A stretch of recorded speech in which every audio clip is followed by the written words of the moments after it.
Two tankers explode in Strait of Hormuz. Two Indian-flagged oil tankers carrying nearly 2 million barrels of Iraqi crude oil have just been engaged by Iranian naval forces in one of the most critical maritime choke points on Earth, the Strait of Hormuz. This is not just an isolated incident. This is a strategic escalation. What happened?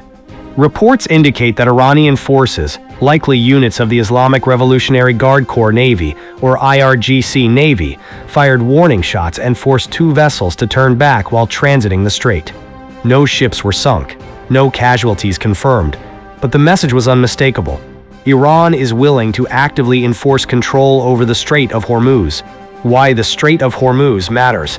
The Strait of Hormuz is one of the most important waterways in the world. Roughly 20% of global oil supply passes through it. At its narrowest point, it is only about 33 kilometers wide, and it is highly vulnerable to disruption. In military terms, this is a perfect choke point. Iran does not need to defeat a superior navy like the United States. It only needs to make the strait too dangerous to operate in. Iran's military strategy. This incident reflects Iran's long-standing doctrine of asymmetric naval warfare.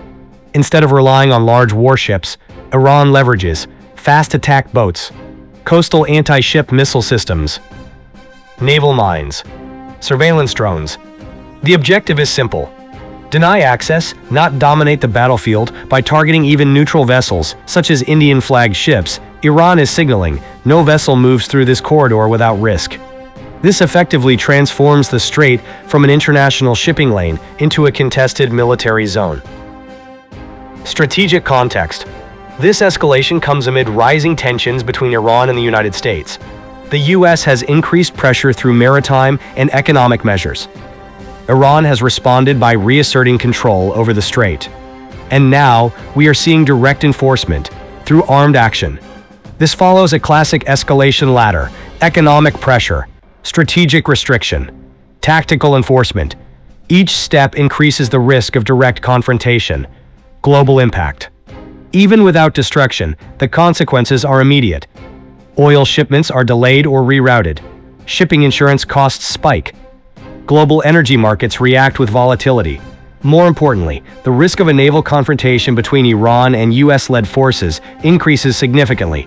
To guarantee freedom of navigation, external powers may need to escort commercial vessels, conduct mine-clearing operations, potentially strike Iranian military assets, any of which could trigger a broader conflict. Final assessment. This was not a random encounter. This was a calculated demonstration of force. Iran is testing international response thresholds, the willingness of global powers to intervene, and the resilience of global energy supply chains. The Strait of Hormuz is no longer just a trade route. It is now a pressure point in a high-stakes geopolitical conflict. If the next incident involves a direct hit, or a tanker is sunk, this situation could rapidly escalate from regional tension to a global economic and military crisis.